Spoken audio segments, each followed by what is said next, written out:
بسم اللہ الرحمن الرحیم وبہ نستعین۔ اس وقت حکیم الامت مجدد الملت حضرت مولانا اشرف علی تھانوی رحمہ اللہ کے کچھ ملفوظات سنانے کا معمول ہے۔ فرماتے ہیں کہ بعض مرتبہ تواضع بھی تکبر ہوتا ہے۔ بعض اوقات تواضع اس لیے اختیار کی جاتی ہے کہ ہمیں لوگ متواضع سمجھیں، سو یہ بھی تکبر ہے۔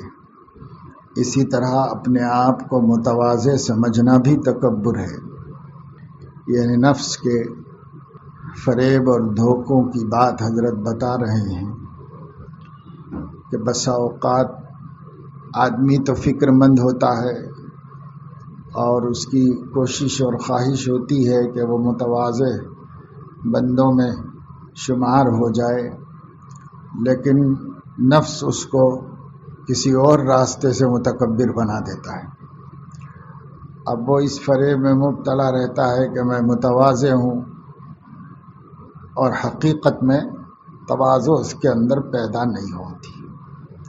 اس لیے جو لوگ راہ سلوک میں چل رہے ہیں انہیں اپنے نفس کے مقاصد پر نظر رکھنی چاہیے۔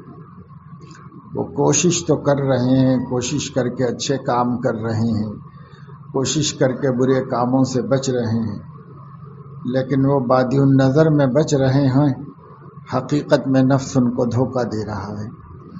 تو اس پر نظر رکھنا ضروری ہے۔ ہر راستہ چلنے والے کو راستے کے دھوکے سے اپنے کو ہوشیار رکھنا پڑتا ہے۔ ایک موقع پر حضرت حکیم الامت رحمۃ اللہ علیہ نے کچھ اپنے واقعات بیان فرمائے۔ کبھی کبھی اہل اللہ اپنی باتیں بھی اس لیے بیان کر دیتے ہیں کہ جو ان کے عقیدت مند ہیں اور محبت رکھتے ہیں ان کو نفع ہوتا ہے اس سے۔ فرماتے ہیں کہ جب ہم حضرت مولانا محمد یعقوب صاحب نانوتوی رحمہ اللہ سے حدیث پڑھتے تھے تو اسی زمانے میں حضرت مولانا گنگوہی رحمۃ اللہ علیہ کے یہاں بھی حدیث کا دورہ شروع ہوا، اور طالب علم یہاں سے ٹوٹ کر وہاں جانے لگے۔ یعنی دیوبند میں پڑھتے تھے، جب پتہ چلا کہ گنگوہ میں حضرت گنگوہی پڑھا رہے ہیں تو وہاں جانے لگے۔ مگر مجھے الحمدللہ کبھی اس کا وسوسہ بھی نہیں آیا کہ وہاں چلا جاؤں، حالانکہ میرا یہ اعتقاد تھا اور اب بھی ہے کہ حضرت مولانا گنگوہی رحمہ اللہ علم و فضل میں مولانا یعقوب صاحب نانوتوی سے بہت بڑھے ہوئے تھے، لیکن باوجود اس کے جب کسی نے مجھ سے چلنے کے لیے کہا تو میں نے یہی جواب دے دیا کہ جس دن مولانا فرما دیں گے کہ مجھے اب حدیث پڑھانا نہیں آتا، اس وقت کسی دوسرے کو ڈھونڈوں گا۔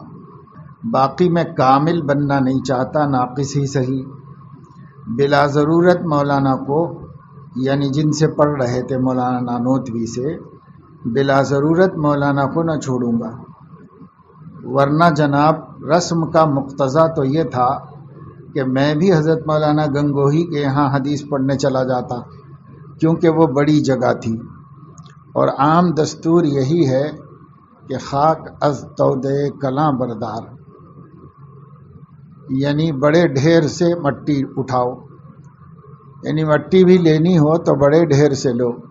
تو دیکھیے جناب، ہم نے بڑے مدرس کو چھوڑ کر چھوٹے مدرس ہی سے پڑھا، اور سند تو ان سے بھی نہیں لی، بلکہ جب سند فراغ و دستار بندی کا وقت ہوا، ہم لوگ یعنی جن کے جلسے میں دستار بندی ہونی تجویز ہوئی تھی، حضرت مولانا محمد یعقوب صاحب رحمہ اللہ کی خدمت میں حاضر ہوئے اور عرض کیا کہ حضرت ہم نے یہ سنا ہے کہ جلسے میں ہماری دستار بندی کی جائے گی، اگر یہ حکم ہے تب تو ہمیں انکار نہیں، اور اگر ہمارے اختیار کو بھی اس میں کچھ دخل ہے تو ہم باادب عرض کرتے ہیں کہ اسے موقوف فرما دیا جائے، اس واسطے کہ ہمیں کچھ آتا جاتا تو ہے نہیں، مدرسے کی بدنامی ہوگی کہ ایسے نالائقوں کی دستار بندی کی گئی۔ تو لیجئے ہم سند کے لیے تو کیا کہتے، کہا تو یہ کہا، سند کی درخواست تو کیا کرتے، ملتی ہوئی سند کو بلکہ ملتی ہوئی دستار کو بھی اپنی طرف سے روک لیا، اور یہ نہیں کہ تکلف سے، بلکہ یہ جو ہم نے کہا تھا سچے دل سے کہا تھا، اور اس وقت تو اپنے آپ کو کسی قابل کیا سمجھتے۔ الحمدللہ اب تک یہی اعتقاد ہے۔ آپ چاہے مجھ سے حلف لے لیجئے کہ مجھے کچھ نہیں آتا، اور یہ تمنا ہے کہ خدا کرے عمر بھر یہی اعتقاد رہے، بلکہ بڑھے کہ ہمیں کچھ نہیں آتا۔ ہم تو اسی کو غنیمت سمجھتے ہیں کہ خیر علم کا تو علم نہ ہوا، وہ تو بڑی چیز ہے، اپنے جہل کا تو علم ہو گیا۔ جب ہم لوگوں نے یہ عرض کیا تو مولانا کو جوش آیا، فرمایا کہ کون کہتا ہے کہ آپ میں لیاقت نہیں، اس کو تم جانو یا ہم جانیں، اپنے اساتذہ کے سامنے ایسا ہی معلوم ہوتا ہے، اور تم لوگوں کو یہی سمجھنا بھی چاہیے، ورنہ خدا کی قسم جہاں جاؤ گے تم ہی تم ہوگے۔ میدان خالی ہے، میدان خالی ہے، یہ فقرہ کہ میدان خالی ہے کئی بار فرمایا۔ اب ہم لوگ ڈر کے مارے بولے نہیں کہ کہیں مولانا خفا نہ ہو جائیں، ہم لوگ مولانا سے ڈرتے بہت تھے۔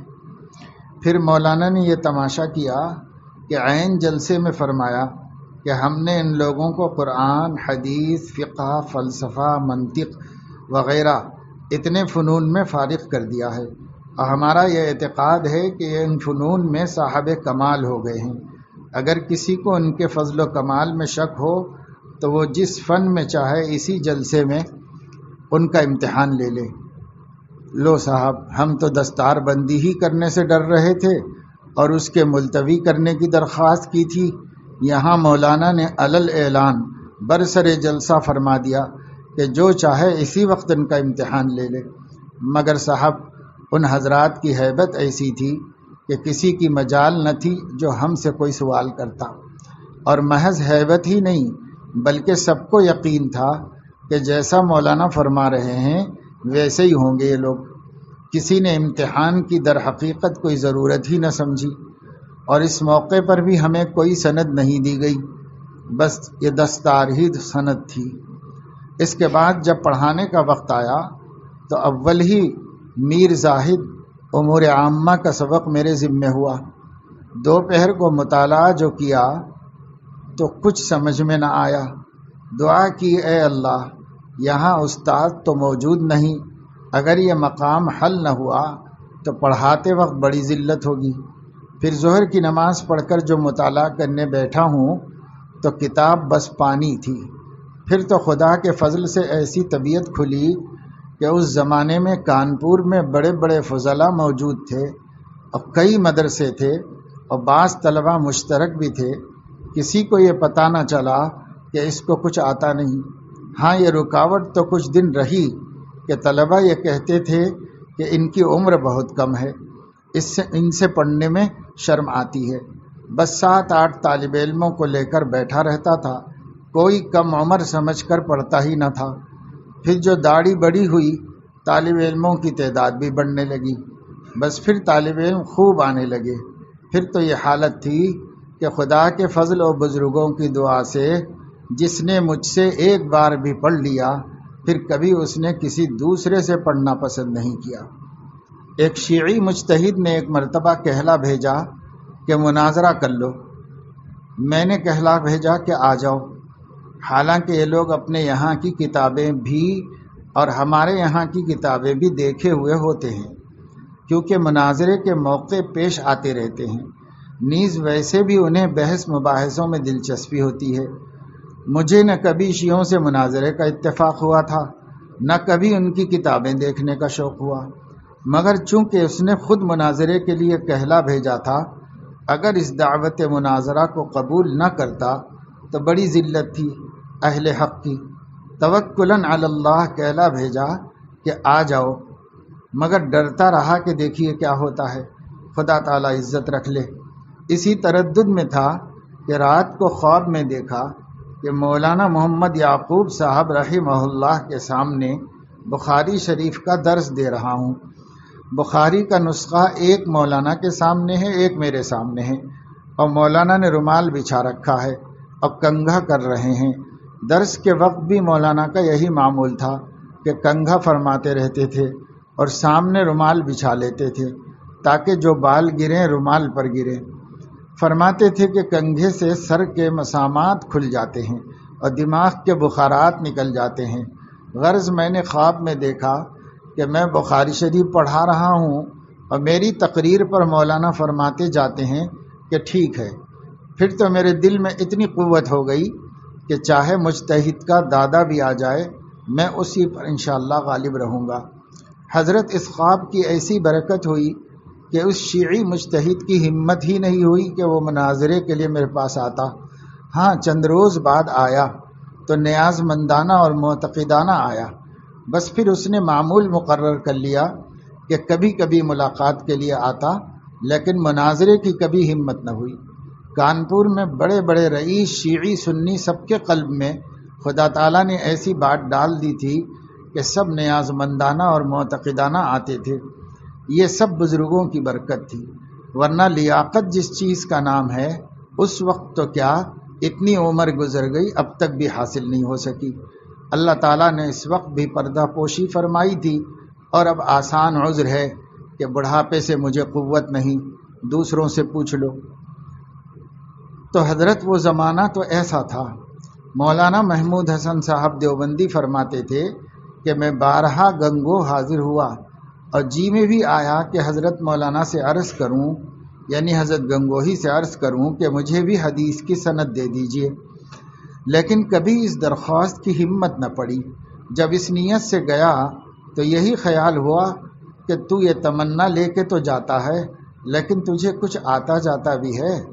بارہا خیال ہوا کہ عرض کروں کہ حضرت سب کو سند دیتے ہیں، مجھے بھی سند دے دیجئے، مگر پھر خیال ہوا کہ اگر مولانا پوچھ بیٹھیں کہ تجھے کچھ آتا بھی ہے تو سند لے کے کیا کرے گا، تو کیا جواب دوں گا۔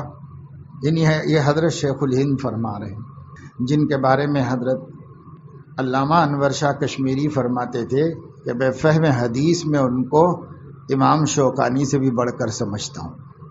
یہ فرماتے تھے وہ سوچ رہے ہیں کہ حضرت گنگوہی سے سند مانگنے میں شرم آتی تھی، یہ سوچ کر کہ تجھے کچھ آتا جاتا ہے، یہ ڈر لگتا رہتا مجھے، اس لیے کبھی اس درخواست کی ہمت ہی نہیں ہوئی۔ حالانکہ حضرت مولانا دیوبندی رحمہ اللہ یعنی حضرت شیخ الہند ہندوستان میں حدیث کے اندر بے نظیر تھے، تو جناب ہم نے تو وہ وقت دیکھا ہے، اب یہ ہے کہ درخواستیں کرتے ہیں کہ ہمیں سند دے دو۔ جس نے وہ زمانہ دیکھا ہو اس کو بھلا ایسی باتوں کا کیوں تحمل ہو۔ تو آج کل تو سوشل میڈیا کا دور ہے، تمام دنیا بھر کے لوگوں کی سندیں جمع کرنے کے لیے گروپ بناتے ہیں اور طرح طرح سے ان سے سند ان سے سند ان سے سند حاصل کرتے رہتے ہیں، لیکن علم میں اضافے کی کوئی خاص فکر نہیں ہوتی۔ ایک سلسلہ گفتگو میں اپنے سلسلے کے مریدین کی نیک نیتی اور سمجھ کو بیان فرمایا، پھر معاً بعد یوں کہا، اور یہ میرا کمال نہیں، اللہ تعالیٰ کا فضل اور آنے والوں کی نیک نیتی ہے۔ میری تو بس ایسی مثال ہے جیسے مرغی کے نیچے بطخ کے انڈے رکھ دیے جاویں تو وہ بطخ کے بچے نکالے گی جو سمندر میں بھی تیرتے ہوئے چلے جائیں گے، اور اماں جان کنارے ہی کھڑی تکتی رہے گی کہ ارے یہ میرا بچہ کہاں چلا جا رہا ہے۔ اسی طرح گو میں ناقص ہوں، مگر میرے اکثر متعلقین اپنی خوبی استعداد سے صاحب کمال ہو جاتے ہیں، اور یہ سب اللہ کی طرف سے ہے کہ جن کی استعداد قوی ہے انہی کو میرے یہاں بھیج دیتے ہیں۔ لیکن عادت اللہ یہی ہے کہ کمال جب ہی حاصل ہوتا ہے جب کسی کی تربیت میں رہے، خواہ وہ مربی ناقص ہی کیوں نہ ہو۔ اس ملفوظ کے بعد جب مجلس برخاست ہو گئی تو احقر سے فرمایا کہ بعض مرتبہ جوش میں شیخی کی سی باتیں منہ سے نکل جاتی ہیں، اللہ تعالیٰ معاف فرمائے، اور اگر نیت میں کوئی خرابی ہو تو اس کو دور فرمائے۔ فرمایا کہ اسی طرح بلا سخت دینی ضرورت کے اہل باطل سے مناظرہ بھی نہ چاہیے، کیونکہ مناظرے میں ان سے تلبس یعنی ملنا جلنا ہوتا ہے اہل باطل سے، اور اہل باطل کے ساتھ تھوڑی دیر کی صحبت، رفاقت اور گفتگو بھی قلب کو مقدر کرتی ہے۔ جیسے اہل حق کی صحبت سے قلب منور ہوتا ہے، اہل باطل کی صحبت سے مقدر ہوتا ہے۔ ایک بزرگ کا یہاں تک ارشاد ہے کہ اہل باطل کے شبہات کا عوام میں ظاہر کرنا بھی مضر ہے، گو ساتھ ہی ان کا رد بھی کر دیا جائے، اس کے باوجود مضر ہے، کیونکہ عوام کے ذہن پہلے سے خالی ہیں، خود نقل کرنا ان کے ذہن میں خامخواہ شبہات کا ڈالنا ہے، پھر چاہے وہ زائل ہی کر دیے جائیں، کیونکہ اس صورت میں یہ بھی تو احتمال ہے کہ وہ شبہات پیدا ہو جانے کے بعد پھر باوجود ان کا رد کر دینے کے زائل ہی نہ ہوں۔ تو اب ایسا ہوا کہ ہمارے کہنے سے ایک خالی ذہن آدمی کے ذہن میں شک پیدا ہوا، اگرچہ کہ ہم نے اس کا جواب دے دیا لیکن اس کا شک باقی رہا، تو خامخواہ ایک اچھا خاصا آدمی وہ شکوک میں مبتلا ہو جائے گا۔ اس لیے حضرت اس کو پسند نہیں کرتے تھے کہ مناظرے کیے جائیں، اور مناظرے میں فائدہ بھی کیا ہے سوائے بحث مباحثے کے، نتیجہ کچھ نہیں۔ کسی زمانے میں مناظرہ کرنے کی ضرورت صرف حق کی حمایت کے واسطے پیش آ گئی تھی، اس لیے بعض اکابر علماء نے اسے اختیار کیا، لیکن وہ بھی اس کے مضر ہونے کے قائل تھے۔ اب ضرورت ہی پڑ گئی تھی تو بدرجہ مجبوری کر لیا۔ بعضوں کو حضرت تھانوی نے بھی اجازت دی۔ حضرت مولانا مرتضی حسن چاندپوری رحمت اللہ علیہ حضرت کے اجل خلفاء میں سے تھے، حضرت نے ان کو اجازت دے رکھی تھی کہ ضرورت پر اہل بدعت سے مناظرہ کر لیں، کیونکہ وہ لوگ چیلنج کرتے پھرتے تھے، اگر جواب نہ دیا جائے تو مقامی لوگ پھر یہ کہتے کہ بھائی ان لوگوں کے پاس دلیل نہیں ہے، تو ایسے مجبوراً کبھی کرنا پڑتا ہے، ورنہ اہل باطل کی تردید کے لیے بھی ان کے ساتھ مشغول ہونا اور ان کی باتوں میں لگنا ضرر سے خالی نہیں ہے، نقصان ہی ہوتا ہے۔ اس لیے اہل اللہ اس سے محفوظ رہنے کی بہت کوشش کرتے تھے، بدرجہ مجبوری ایسا ہوتا ہے۔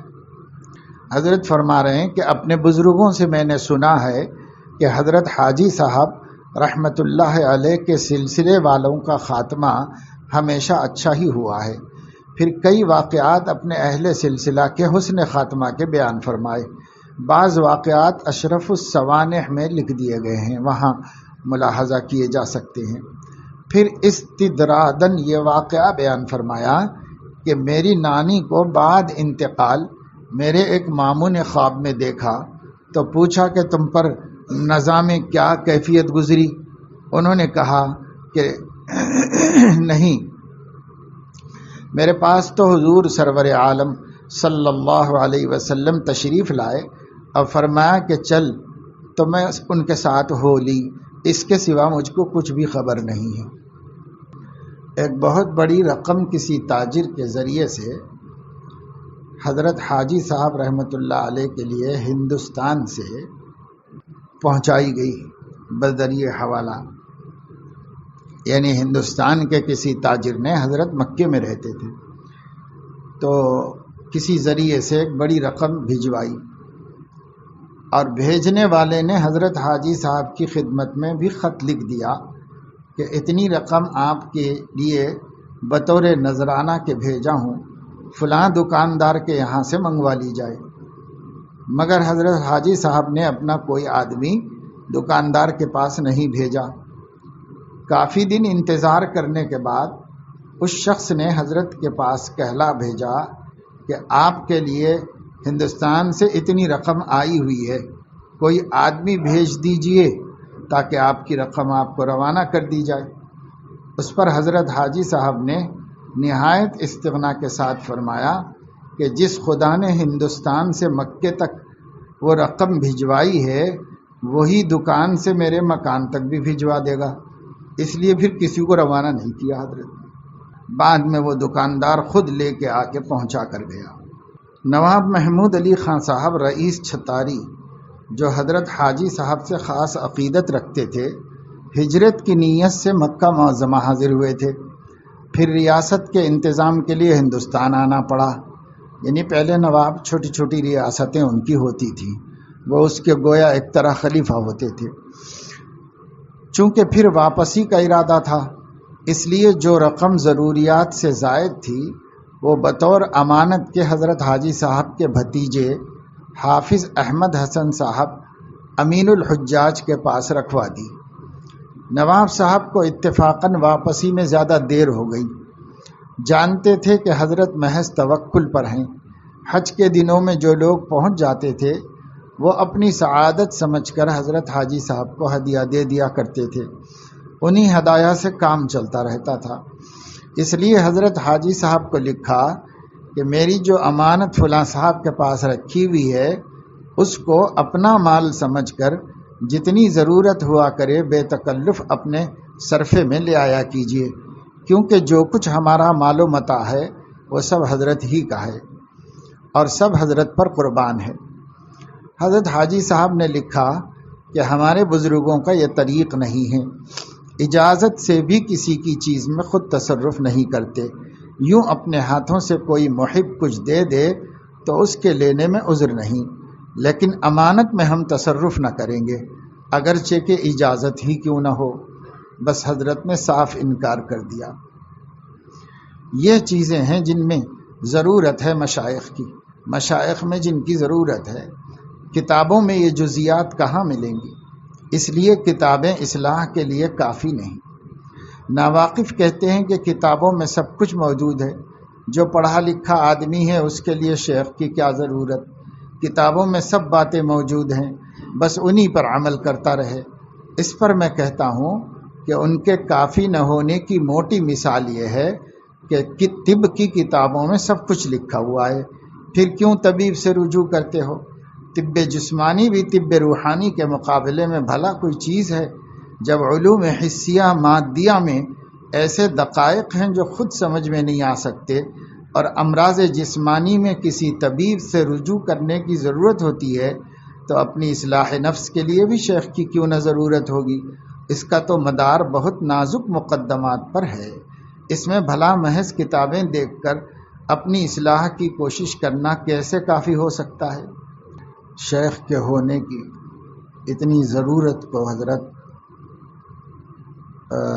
بدلائل ثابت فرماتے رہتے تھے اور ہر ایک کو اس کی ضرورت بتلاتے تھے، کوئی مستثنا نہیں، یہاں تک کہ مشائخ کو بھی اس کی ضرورت بتلاتے تھے کہ ان کو بھی وہ بھی مستثنا نہیں، کیونکہ اس راستے میں خطرات ایسے ہیں جو آدمی خود پکڑ نہیں سکتا۔ بہت سی چیزیں آدمی کے اندر ایسی ہوتی ہیں کہ وہ اس کو عمر بھر کمال سمجھتا رہتا ہے، حالانکہ وہ اس کے زوال کا سبب بن جاتے ہیں۔ اس لیے خود آدمی اپنے پکڑ نہیں سکتا۔ کتنے بڑے بڑے طبیب ہیں، جب وہ بیمار ہوتے ہیں تو اپنا علاج خود نہیں کرتے، اپنا علاج کسی دوسرے سے کرواتے، خاص شاگرد ہی سے کرانا پڑے مگر کرواتے ہیں۔ علامہ ابراہیم بلیاوی رحمۃ اللہ علیہ شیخ المعقولات تھے دارالعلوم دیوبند میں، یعنی جو کتابیں منقولات کہلاتی ہیں وہ کتاب و سنت کے علوم ہیں، اور اس کے علاوہ جو منطق، فلسفہ، ادب وغیرہ ہوتے ہیں یہ معقولات کہلاتے ہیں۔ ہمارے مدارس میں دونوں فنون پڑھائے جاتے ہیں، تو شیخ المعقولات بھی ہوتا ہے۔ حضرت علامہ ابراہیم بلیاوی رحمہ اللہ منقول کے بھی شیخ تھے، مسلم شریف پڑھاتے تھے دارالعلوم دیوبند میں، اور معقولات میں ان کا ایک بہت اونچا مقام تھا۔ جو دیگر علوم ہیں وہ خوب اچھی طرح جانتے تھے اور ان کی تدریس پر اس کا اثر بھی تھا، اس لیے بہت مقبول استاذ تھے۔ ان کے بارے میں یہ مشہور ہے کہ وہ لمبی تقریریں نہیں کرتے تھے، حدیث پڑھاتے تھے، ہر حدیث کے بعد جب ضرورت ہوتی تو 1.5 سطر کے بقدر کچھ بول دیتے تھے۔ یہاں پر حضرت مولانا وحید الزماں صاحب کیرانوی تشریف لائے تھے، وہ خود بہت بڑے عربی کے ادیب تھے جنہوں نے لغت لکھی ہوئی ہے، قاموس۔ مولانا وحید الزماں صاحب کیرانوی نے مجلس علمیہ میں علماء کے ایک پروگرام میں فرمایا تھا کہ استاذ جو ہیں وہ بہت مختصر گفتگو کرتے تھے.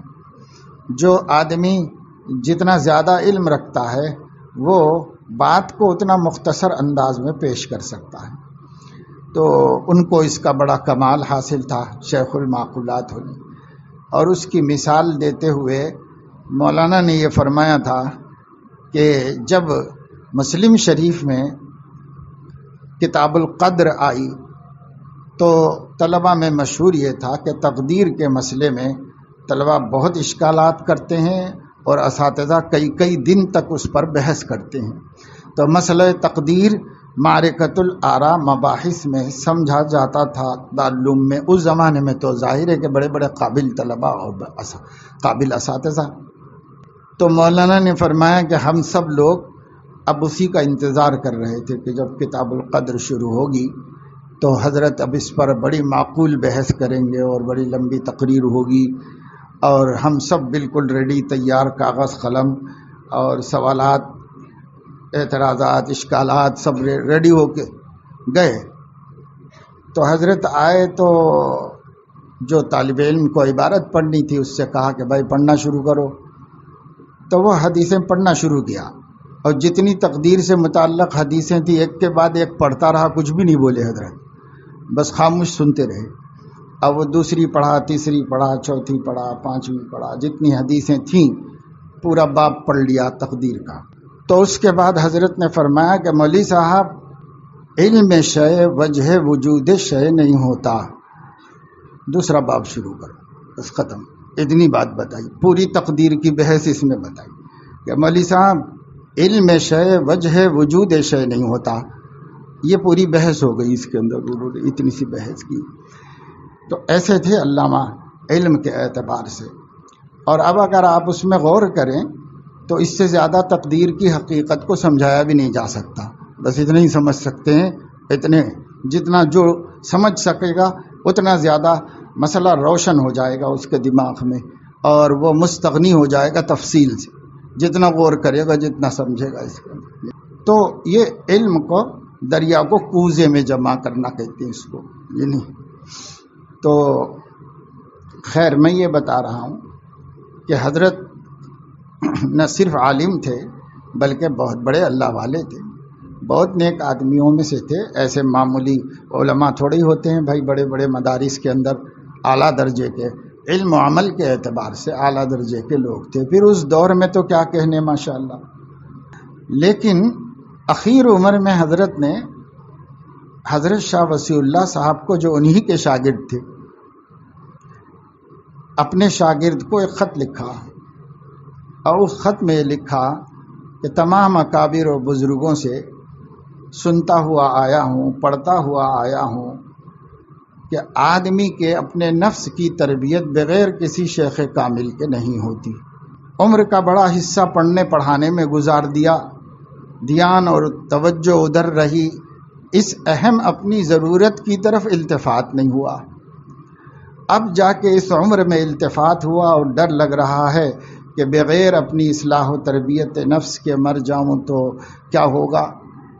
اس لیے اب جب التفات ہوا ہے تو مشائخ نظر نہیں آ رہے ہیں. رائے پور میں خانقاہ ویران ہو گئی ہے، تھانہ بھون سے حضرت تشریف لے گئے، اب کوئی قائم مقام نہیں رہ گیا ہے، اور جہاں دیکھتا ہوں سب خالی نظر آتا ہے. اب بجز اس کے کہ آپ کے علاوہ کسی اور سے رجوع ہوں، میرے پاس کوئی راستہ نہیں ہے. آپ سے اللہ تعالیٰ کام لے رہا ہے اصلاح و تربیت کا، اس لیے اب میں بلا تکلف آپ سے رجوع ہوتا ہوں. مجھے بیعت کر لیجئے اور میرے نفس کا تزکیہ فرما دیجئے. اور اس کے بعد یہ لکھا کہ للہ اپنے بوڑھے استاذ کو ضائع ہونے سے بچا لیجئے، یہ لکھا. تو حضرت شاہ صاحب تو مصلح امت تھے، اور جو لوگ صاحب تربیت ہوتے ہیں اللہ ان کو سلیقہ بھی دیتا ہے.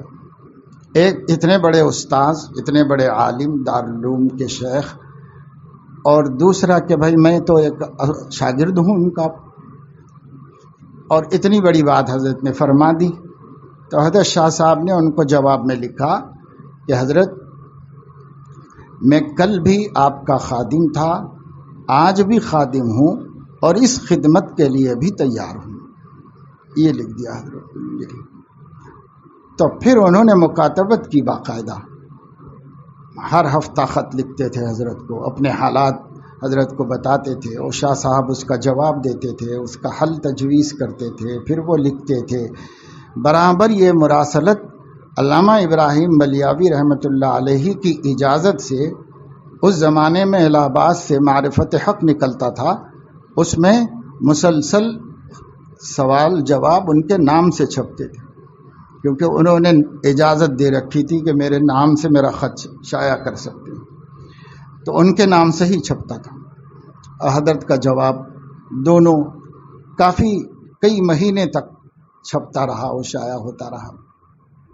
بہرحال یہ حضرات ہیں جن کو اللہ تعالیٰ نے فہم صحیح عطا فرمائی ہے، فہم سلیم عطا فرمایا ہوا ہے اسی سے. لیکن یہ دور جو ہے وہ خود پرستی کا دور ہے. بس آدمی اپنے آپ سے دھوکے میں مبتلا ہے، بس یہ ہے. کتنا کچھ کام حضرت تھانوی رحمۃ اللہ علیہ سے اللہ پاک نے لیا، اور کیسے کیسے لوگ آئے اور آ کر تربیت پا کے چلے گئے. لیکن حضرت کا استحضار یہ ہے، وہ فرما رہے ہیں کہ ان لوگوں کے بننے میں میرا کوئی کمال نہیں ہے. یہ لوگ ذی استعداد تھے، اپنی استعداد سے کمالات تک پہنچ گئے. بس ہم نے نگرانی کی، راستہ دکھایا. بس یہ ان حضرات کے ذہن میں ہوتا ہے. البتہ حضرت فرما رہے ہیں کہ ایک آدمی ایسا ہے کہ اس کو یہی مشورہ دیا جائے گا کہ وہ کسی کو شیخ نہ بنائے. ایک آدمی صرف ایسا ہے کہ اس کو یہ مشورہ دیا جائے گا، اور وہ آدمی وہ ہے جس کو کسی سے اتفاق ہی نہیں ہوتا، کسی سے مناسبت نہیں، کسی سے اتفاق نہیں. سب مشائخ کے پاس جاتا ہے، ہر ایک سے کوئی نہ کوئی اشکال، کوئی نہ کوئی اعتراض، کوئی نہ کوئی کھٹک اس کو ہوتی رہتی ہے. تو حضرت فرما رہے ہیں میں ایسے آدمی کو تو یہی مشورہ دیتا ہوں کہ وہ کسی کو شیخ نہ بنائے، بس اس کو جو قرآن حدیث معلوم ہے اس پر عمل کر لے اور اپنے معاملے کو اللہ کے حوالے کر دے. کیونکہ ایسے شخص کو نفع تو ہونے کے بجائے نقصان کا اندیشہ ہے. کیوں؟ اس کی وجہ بھی حضرت فرما رہے ہیں. اس کی وجہ یہ بتا رہے ہیں، اولیاء کے قلب میں جب بوجہ عدم موافقت اس شخص کی طرف سے قدورت پیدا ہوگی تو وہ مخذول ہو جائے گا، یعنی اللہ کی توفیق سے محروم ہو جائے گا. اس لیے اس کے لیے یہی بہتر ہے کہ کسی کو اپنا شیخ ہی نہ بنائے. میں نے اپنی پوری عمر میں صرف ایک شخص کو ایسا دیکھا ہے.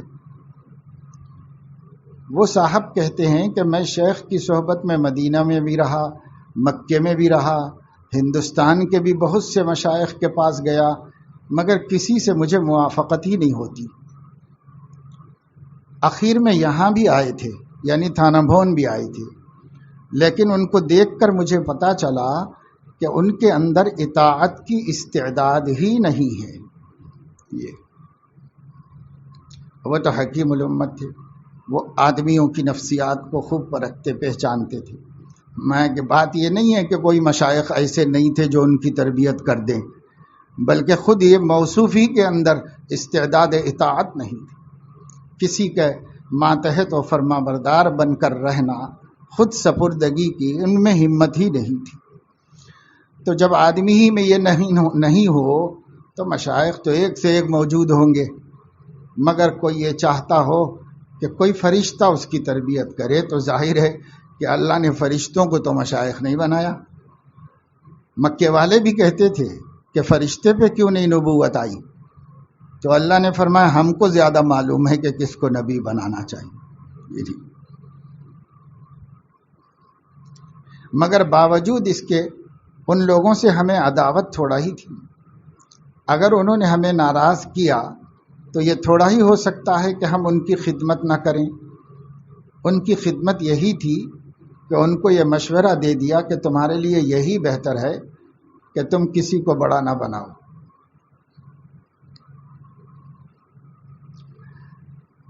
جو کتاب و سنت تمہیں معلوم ہے اس پر عمل کر لو، اور جہاں غلطی کا احتمال ہو وہاں استغفار کر لو، بس تم اتنا ہی کرو۔ یہ علوم ہے حضرت حکیم الامت رحمۃ اللہ علیہ کے، اور اخلاص ہے، جس کے بارے میں جو بات بہتر سمجھ میں آئی مشورہ وہی دیا، زبردستی کی کوئی بات کہی نہیں۔ آج کل تو ایسا ماحول بن گیا ہے، پکڑ پکڑ کے لے جا کے بیعت کراتے ہیں لوگ، ہمارے حضرت سے بیعت۔ ارے وہاں ایسے بھی لوگ ہیں، ارے وہاں کیا جا رہے ہو، وہاں کیا ملتا، یہاں حضرت کے پاس، ایسے لوگ بھی۔ اللہ رحم فرمائے، یہ کوئی ایجنسی تھوڑا ہی ہے بھائی، یہاں مناسبت شرط اول ہے۔ جس کی طبیعت مانوس ہو جائے وہ اپنا بڑا بنا لے اس کو، جس کی طبیعت نہیں مانوس ہو دوسرا دیکھو، تیسرا دیکھو۔ حضرت تھانوی خود فرماتے ہیں دنیا کی بعض چیزوں میں دھوکے سے بچنے کے لیے 5-5 10-10 دکانوں پر جا کے پرکھتے ہو، تو بھائی اپنا دین اپنی آخرت بنانے کے لیے بھی 1 سے 10 مشائخ کو دیکھو، پہلے دیکھنے کے لیے، اور جب جس سے مناسبت ہو جائے پھر یک درگیر محکم گیر، مضبوط پکڑ لو، پھر اطاعت کرو، فرما برداری کرو۔ یہ فرماتے ہیں کہ خدا کا قرب کسی خاص شخص کے ساتھ مخصوص نہیں ہے۔ اب پیروں نے لوگوں کو اپنے ساتھ ایسا جکڑ بند کے رکھا ہے کہ چاہے مناسبت ہو یا نہ ہو، موافقت آئے یا نہ آئے، کوئی نہ کوئی پیر ضرور ڈھونڈنا چاہیے۔ اور غضب یہ ہے کہ قرآن شریف کی آیت وَابْتَغُوا إِلَيْهِ الْوَسِيلَةَ میں وسیلہ کی تفسیر یہ سمجھتے ہیں کہ اس سے مراد شیخ سے بیعت کرنا ہے۔ یہ صریح تحریف ہے قرآن کی۔ شیوخ جانے اپنے کو کیا سمجھتے ہیں، گویا اردلی ہیں اللہ میاں کے، کہ بدون ان کے اللہ میاں کے ہاں رسائی ہی نہیں ہو سکتی۔ لا حول ولا قوہ، کیا واہیات خیالات ہیں۔ وسیلے سے مراد یہاں اعمال صالحہ۔ وسیلہ کہتے ہیں ما یتقرب به، ما یتقرب به کو، یعنی جس کے ذریعے اللہ کا قرب حاصل کیا جائے، مگر اس کے عموم میں اتباع شیخ بھی داخل ہے کہ وہ بھی ایک عمل ہے، لیکن محض شیخ ہی کی تخصیص سے وسیلے کی تفسیر کرنا یہ تحریف ہے۔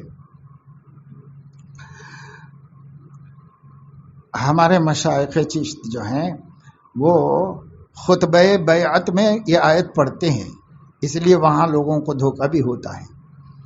یہاں وسیلہ وہ معروف وسیلہ نہیں ہے جو ذہنوں میں ہوتا ہے عوام الناس کے، وہی وابتغوا الیہ الوسیلۃ، راستہ ڈھونڈو، اور راستہ کیا ہے، وجاہدوا فی سبیلہ، اللہ کے دین پر مضبوطی سے جمنے کے لیے کسی کو اپنا نگراں بنا لو، بس یہ ہے، وہ ممد و معاون و مددگار ہے۔ بس اصل چیز اتباع شریعت ہے اور اتباع سنت ہے۔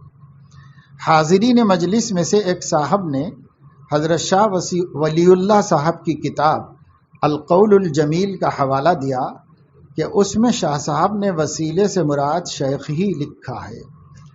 حضرت اقدس نے فرمایا ذرا عبارت دکھائیے، میں بھی دیکھوں کہ شاہ صاحب کے الفاظ کیا ہیں اور ان کا مطلب کیا ہے، اور اگر بالفرض اس تحقیق کے خلاف ہی ہو تو شاہ صاحب کی بات حجت لازمہ تھوڑا ہی ہے۔ جہاں کسی بزرگ کی کوئی تحقیق بظاہر خلاف اصول شرعیہ ہو، ہم اس بزرگ کو اپنے ٹھکانے پر لا کر بٹھلائیں گے، حکم کو اپنی جگہ سے نہیں ہٹائیں گے، بلکہ خود ان کو ٹھیک جگہ پر لے آئیں گے، یعنی کوئی تعویل ایسی کر دیں گے کہ ان پر اعتراض بھی نہ ہو اور صحیح بات صحیح رہے۔ اسی لیے میں کہا کرتا ہوں کہ صرف کتابیں دیکھنا مضر ہے۔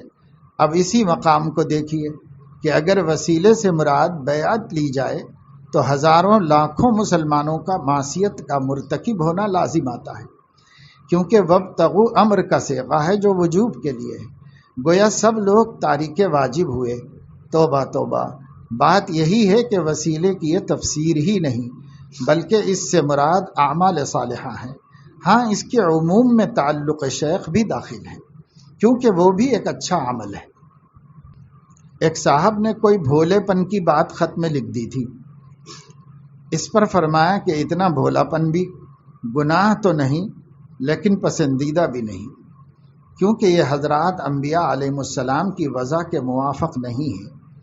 حضرات انبیاء علیہ السلام سب کے سب نہایت عاقل، نہایت ذہین اور نہایت ذکی، نہایت بیدار، نہایت مدبر، نہایت ہوش مند، نہایت روشن دماغ ہوئے ہیں۔ ان میں سے ایک بھی تو بھولے نہیں ہوئے۔ گو بھولے مسلمان بھی جنت میں جائیں گے، لیکن قرب کے درجات عالیہ ان کو ملیں گے جن کی حالت علماً، عملاً، اصولاً، اخلاقاً انبیاء علیہ السلام کے مشابہ ہوگی۔ سب لوگوں کو بطور خاص طالب علموں کو جمعہ کے دن درود شریف کی کثرت کا اہتمام کرنا چاہیے۔ ہمارے آقا صلی اللہ علیہ وسلم نے جو کچھ ہمارے پاس ہے ان کا دیا ہوا ہے، سارا دین ان کے ذریعے اللہ نے ہم تک پہنچایا ہے، اس لیے ان کے احسانات کا ہم بدلہ نہیں چکا سکتے، لیکن کوئی ان کی پسند کی بات ہو تو ان کے احسان کو ملحوظ رکھ کر پورا کرنا چاہیے۔ ان کو پسند تھا کہ جمعے کے دن کثرت سے ان پر درود بھیجا جائے، اس لیے اس پسند کو، ان کی محبت میں اپنی مصلحتوں کو آگے پیچھے کر کے ہمیں اختیار کرنا چاہیے۔ ابھی بھی جمعہ کے ختم ہونے میں تھوڑا وقت باقی ہے، تو جاتے ہوئے، چلتے ہوئے جس قدر درود شریف پڑھ سکتے ہو، رسول اللہ صلی اللہ علیہ وسلم کی لیے پڑھنے کا اہتمام کرو۔ چھوٹا سا درود، درود ابراہیم، کوئی سا درود پڑھنا چاہیے کثرت سے۔ روز مرہ کے معمولات میں بھی داخل رہنا چاہیے۔ اس میں نورانیت ہے، اس میں برکت ہے، اس میں اللہ تعالیٰ کی طرف سے 10 گنا رحمتیں تو ہم کو ہی مل جاتی ہیں۔ اس لیے کبھی مومن کو اس تحفے سے غافل نہیں ہونا چاہیے۔ اللہ کے نبی صلی اللہ علیہ وسلم کے لیے کثرت درود کا اہتمام کرو، اور قبیل مغرب دعا کا اہتمام کرو۔ سبحانک اللہم بحمدک، اشہد ان لا الہ الا انت، استغفرک و اتوب الیک۔